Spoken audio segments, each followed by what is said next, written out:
लोकतंत्र की व्यवस्था नहीं थी, जब सरकार नहीं थी, तब भी कम से कम हम लोग अपनी समस्याओं का सामना करते थे। मैंने बहुत ही असंवेदनशील है कि कम से कम संवेदना होनी चाहिए उनमें। ऐसी अगर सूचना मिलती है तो हम संदेश देंगे आपके थ्रू कि कम से कम वो लोग रातों को जो नौजवान है वो कोशिश करें, जब तक अभी लग रहा है कि खतरा टला नहीं। नमस्कार, जोहार। आप देख रहे हैं एचएनएन न्यूज। मैं हूं निशा मिश्रा आपके साथ। झारखंड में लगातार कई जिलों में हाथियों का आतंक बढ़ता जा रहा है। आए दिन कभी 2 लोग, कभी 3 लोगों के मारे जाने की खबर आ रही है। हाल फिलहाल में बोकारो की गोमिया से जो खबर आई थी कि एक ही परिवार के 3 लोगों को हाथियों ने कुचल दिया है, जिसमें कई बुजुर्ग शामिल थे। जिसके बाद जेल गेम की नेत्री पूजा महतो वहां पहुंची थी और जमकर उन्होंने हंगामा बरपाया था। वहां के लोगों को भी कहा कि भाई, अगर इसी तरीके से तुम लोग चुप रहोगे, अपनी आवाज नहीं उठाओगे, तो वो दिन दूर नहीं है कि या तो तुम्हें या हमें हाथी मार दे। उन्होंने राज्यपाल को ज्ञापन भी सौंपा है। अब खबरें आ रही हैं कि डुमरी विधायक जयराम महतो गोमिया पहुंचे थे, वो भी आधी रात, और वहां के लोगों से मिलकर, खासतौर पर वो जो पीड़ित परिवार है जिनके घर के लोगों को हाथियों के झुंड ने मार डाला है, उनसे उन्होंने मुलाकात की है और बात रखी है कि भाई, अब वक्त आ गया है कि जब शासन प्रशासन हमारे लिए खड़ा नहीं हो रहा है, हाथ खड़े कर दे रहे कि हमारे पास उतने जवान नहीं है कि हम यहाँ खड़े करें रात के लिए। तो जब संविधान नहीं बना था, सरकारें नहीं थी, तो क्या हम अपनी रक्षा नहीं कर पाते थे?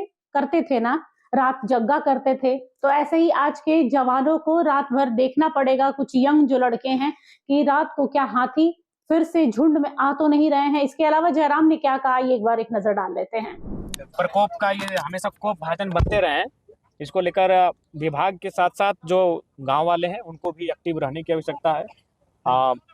मसाल का ज़्यादा से ज़्यादा इनको तैयारी रखना होगा।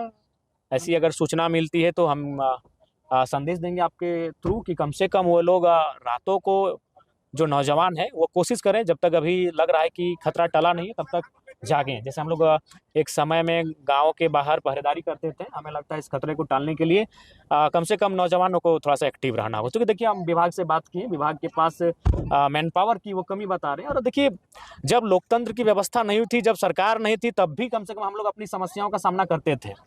तो इसीलिए हमें तैयार रहने की आवश्यकता है।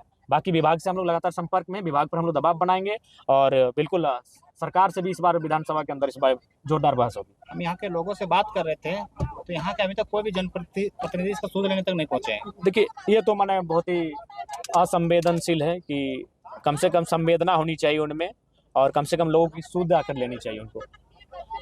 क्या कुछ कहे, देखे इन लोगों को घर देखने नहीं, घर तो रहने के लिए घर भी नहीं बिल्कुल बिल्कुल हम तो आके देखें, ये लोग लगातार जैसे में आए, खाना वाना सर पे लाद के ये दूसरे के घरों में जा रहे थे। तो हमने भी कहा कि अगर सक्षम लोग हैं तो उनके घरों में जाइए, कोई दिक्कत नहीं है। बाकी हमने विभाग से बात किया कि इनको सरकारी भवन अगर आसपास में है तो उन सरकारी भवनों को खोल दिया जाए।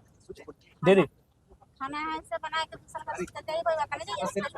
कभी कभी इंसान के जब मुसीबत आवे तो कुछ चीज खातिर लड़े खातिर तैयार रहे। तो अगर अभी कोकरो घर ऐसा है तो जो कोई दिक्कत ना है, कोकरो घर चल जी तो न समाज हो खतरे पहले कि कोकरो दुख में साथ देना।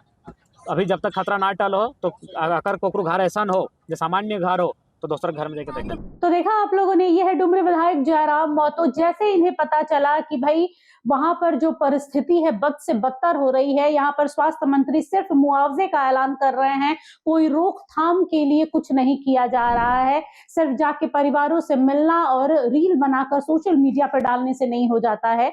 यहाँ पर जयराम उनके घर गए, उन पीड़ित परिवारों से मुलाकात की, कहा कि जब हर कोई हाथ उठा रहा है तो क्यों नहीं हम लोग ही मैदान में उतरे।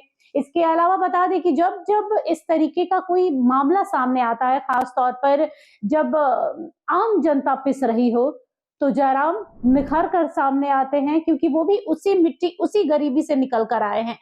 ऐसा नहीं है कि मैंने आपको बार बार पहले भी कह चुकी हूँ, आज फिर कहूंगी कि कोई विरासत में उन्हें राजनीति नहीं मिली। आज विधायक बने हैं तो अपने दम पर जनता के प्यार की बदौलत वो बने हैं, और ये चीज वो भूलते नहीं है। जब उनको मौका मिलता है, जब जरूरत होती है, तो उन गाँव में, जिलों में वो जाते हैं, लोगों से मिलते हैं, उनका हौसला बढ़ाते हैं, ये कहते हैं कि हाँ मैं हूँ। फिलहाल के लिए इस खबर पर बस इतना ही। देखते रहिए एचएनएन न्यूज। नमस्कार, जोहार। अगर आपको हमारा ये वीडियो अच्छा लगा तो इसे लाइक करें, शेयर करें और हाँ, सब्सक्राइब करना ना भूलें।